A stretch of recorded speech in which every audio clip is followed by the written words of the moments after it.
يا صباح الخير والجمال على كل المتابعين في كل مكان. اجمل صباح ممكن تبتدي بيومك لما يكون وسط المكان اللي قلبك بيحبه، واحنا بالنسبه لنا طبعا مفيش اجمل من ميه البحر. من امبارح مش عارفين ننام ابدا عشان احنا جايين البحر.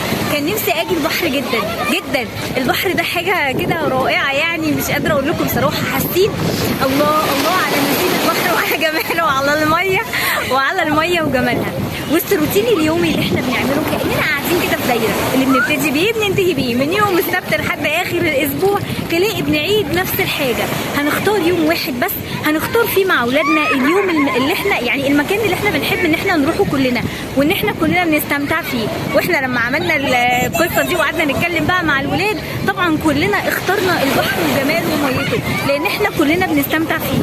البحر بالنسبه لنا مش ان انا اجي وان انا انزل الميه واطلع ازقز اللب واكل الفشار. طبعا اكيد كلنا يعني كلنا لازم نعمل الحاجات دي، بس مش كده وبس.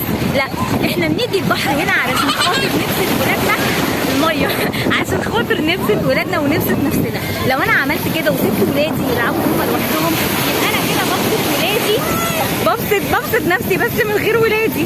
لكن انا مع ولادي بعمل تحدي في الميه، وبنعمل تحدي كمان في الرمله على حسب سنهم. يعني عندي جودي كده كبيره فبنعمل تحدي وسباق كده في الميه، اما مالك عشان صغير فبنعمل تحدي على الرمله. غير حياتك وخليك بسمة حب طبعا من وسط ميه البحر الجميله دي. احنا بس هنفطر الاول. هفطر شاي لبن كده بتاعي اللي انا بعشقه، وبعدين هنستعد للتحدي. هيا يا ولاد مستعدين للتحدي؟ مستعدين للتحدي. جودي بعمل معاها تحدي في الميه، اما مالك هنعمل تحدي فين؟ على الرمله. اشوفكم الفيديو الجاي. ودلوقتي بقى قولي لنا ايه شعورك بعد التحدي بقى؟ حاسه كده بفرحه ومبسوطه. طب مين كسب؟ ما قلتلهمش يعني مين كسب؟ حبه يعني.